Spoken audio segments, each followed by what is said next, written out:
Hello guys, welcome to IB360. In this video we are going to study the topic of impulse, which is a great deal in your IB syllabus. So if you haven't seen the videos of momentum and the conservation of momentum, I argue you to see that videos first. We have covered that topic in much detail in the previous videos, so there will be a link popping above you. Just click on that link and watch that videos, then come to this video. You will understand each and every bit of this video. So let's just get started. So what is impulse?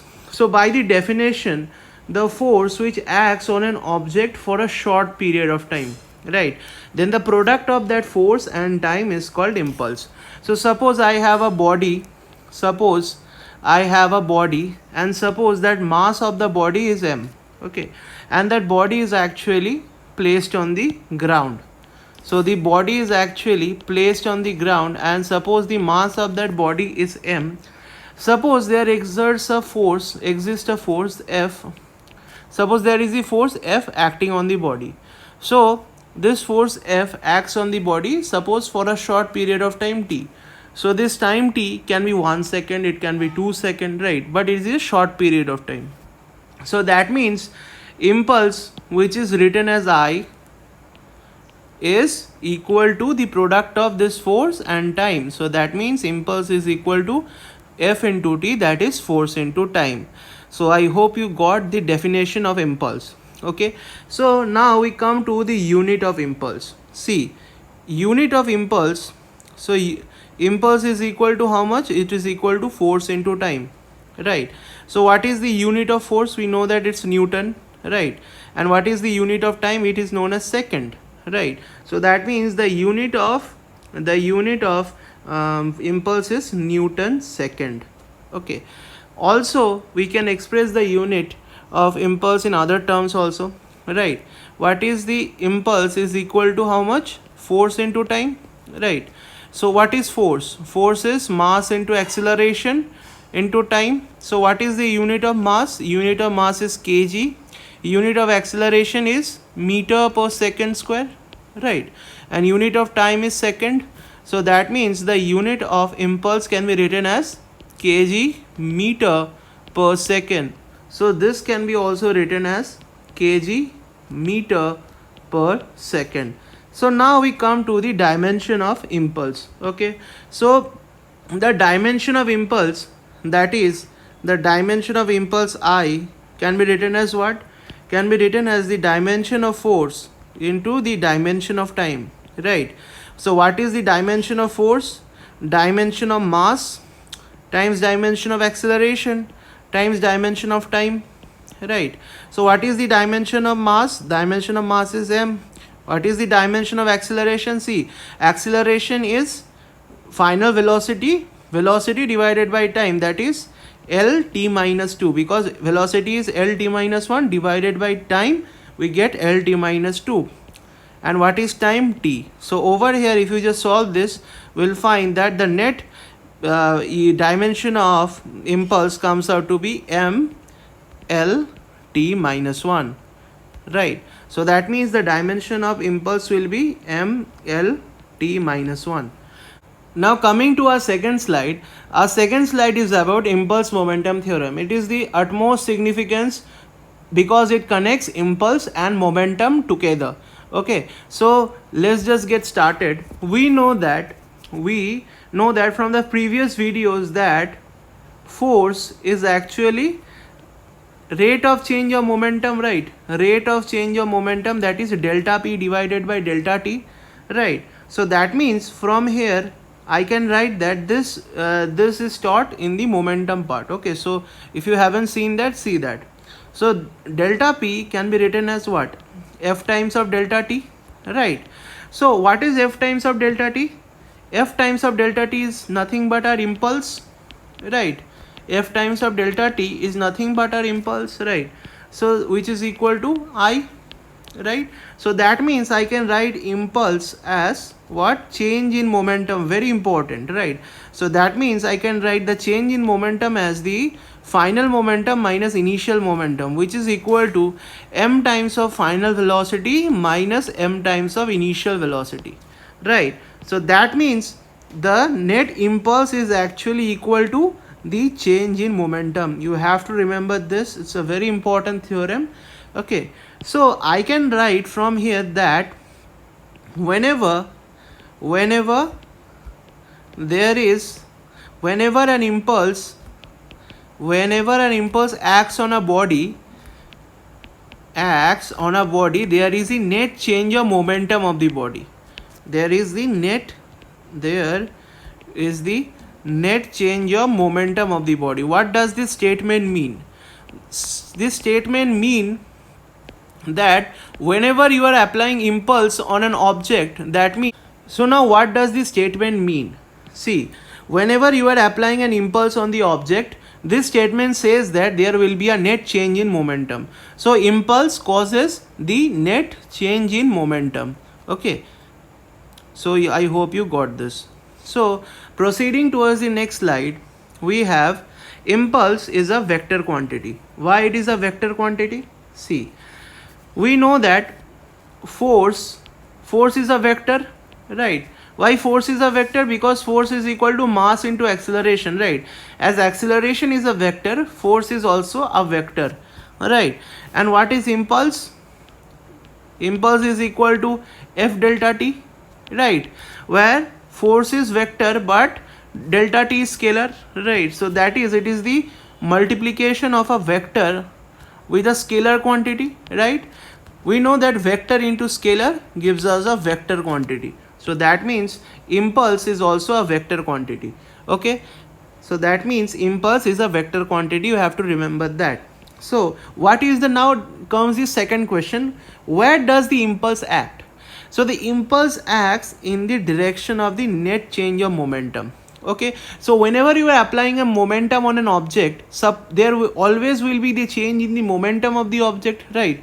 So if the net change in momentum of the object is in this direction, right, the net change in momentum of the object is in this direction, then what will happen? The impulse will also act in the same direction, right? Impulse will act in this direction. So we'll explore that in the later examples. Okay, so similarly, if the net change in momentum after application of impulse is in this direction, right, is in this direction, so this is the net change in the momentum after the application of impulse. So the impulse will also act in this direction only. Okay, so wherever, so in the direction of the net change in momentum, impulse will act. Okay, so let me just give you an example for this. Suppose for that example, suppose I have a body, M. Okay, so I am giving an impulse I on that body. What will happen? Impulse is nothing but force multiplied by time. That means I am giving some force for a particular period of time, right? I am giving the force in this direction, right? So that means after some time what will happen? This mass M will start to move in the direction of force, right? So that means in this direction it will start to move, right? So that means in which direction is the net change in momentum occurring? In this direction only, right? Because final momentum is in this direction and initial momentum is 0, so the net change is in this direction. So impulse I will also act in this direction. See, where is the impulse I will also act in this direction, and which is verified because we have applied impulse I in this direction only. Okay, so that means wherever is the net change in momentum acting, the impulse will act in the same direction. Okay, I hope you got this.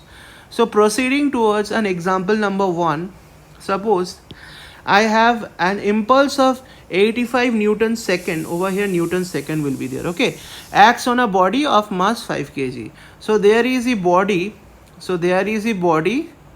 and that mass of that body is how much? The mass of that body is 5 kg, which is actually placed on the ground, right? Now what happens is that over here, suppose in this direction an impulse acts. and the application of impulse is 85, magnitude of the impulse is 85 Newton second. Okay, so we have to calculate the final velocity of that object. Okay, before the application of the impulse, what was happening? See, so this was our ground. Before the application of impulse, this was our ground, and this was the body, right? This was the body, and the mass of that body was how much? 5 kg. So it was not moving before the application of impulse, right? It was initially at rest as stated in the question. So I can write this as the initial condition. So what will be the final condition? Since the net impulse is acting in this direction, where will be the net change in momentum acting? In this direction, right? So that means after the application of the impulse, it will have some velocity in this direction, right? So it will have, so the 5 kg mass, so the 5 kg mass will have some velocity in this direction, right? Will have some velocity, suppose v in this direction, right? So that means what is, by the definition we know that delta p impulse is equal to change in momentum, that is delta p, that is final momentum minus initial momentum, right? So that means I is equal to m times of final velocity minus m times of initial velocity, right? What is the final velocity? Final velocity is v, right? And the initial velocity is what? It is at rest, so initial velocity is 0. So that means 5 times of v minus 0. And how much impulse is acting? 85. So 85 will be our 5 times of v. So from here we get that velocity is equal to how much? 17 meter per second. But in which direction? We have to specify the direction also. It's acting in the east, right? It's acting in the east. So that means velocity will be in the east. Why it is in the east? Because the impulse is acting in towards the east, right? So that means obviously it will be always in the east. Why? Because see, the net momentum, that is the net force that is acting on the body for a short amount of time, that is the impulse, right? Force is acting in this direction, so the velocity will be in this direction only, right? So that means towards the east. So I hope you got the question. So proceeding towards the next question. A ball of mass 10 kg. Okay, so we have a ball and the mass of that ball is how much? 10 kg. Okay, and the ball must be on the ground, right? So over here this is the ground and the ball is on the ground. The ball is actually on the ground. Okay, so a ball of mass 10 kg is moving with a speed of 20 meter per second, right? So it's moving in this direction. It's moving in this direction with a speed of 20 meter per second towards the east. Okay, so this direction is the east, okay, by nomenclature, and it collides with the wall. So suppose there is a wall somewhere over here, right? So that means this is our wall and it collides with the wall, right? And wall is immovable in nature, right? You cannot move a wall. Okay, so that means it states that after colliding with the wall, it begins to move with a velocity of 8 meter per second towards the west. So that means this was our initial condition, right? And in the final condition will be it is moving towards the west after the collision, right? So after the collision it starts to move towards the west with a speed of how much? With a speed of 8 meter per second. With a speed of, just let me draw it, this is 10 kg. It's moving, it will move in this direction. Oh, was it 20 meter per second? Yeah. So that means it's moving in this direction with a speed of 10 meter per second. Okay, after the collision with the wall. Okay. So now we have to find the impulse and the force which is produced by the collision. Okay. So what will be the impulse? See over here, during the collision what will happen? The wall will give an impulse towards the ball. Okay, the wall, so suppose this is the wall and this was the ground. During the collision what will happen? The wall will give force on the ball in this direction, F. Similarly the ball will give an equal and opposite force, F, on the wall, right? But as the wall is immovable, the wall will not move. But this force F right, which is acting for 0.1 second, okay, will change the momentum of the body from this direction to this direction, right? So that is the basic funda of the question. So now we have to find the impulse and the force produced, right? So what is impulse? Impulse is actually, yeah, very good. So delta p, that is the final momentum minus the initial momentum, right? What is the final momentum? The final momentum will be what? M times of final velocity, right, minus m times of initial velocity. Okay, so what is the initial velocity? You have to specify. The initial velocity is how much? 20 meter per second towards the east, right? And what is the final velocity? Final velocity is 8 meter per second towards the west, right? So over here specify and solve. So I can write this as, this will be 10 kg, so 10 into how much? 20 towards the east, right, minus, I can also write this, m is or 10, right, and final velocity is 8 towards the west, right? So that means I can say is that how much this will be? This will be 300 towards the east minus 80 towards the west. 300 towards the east minus 80 towards the west, right? So now we know that east and west are what?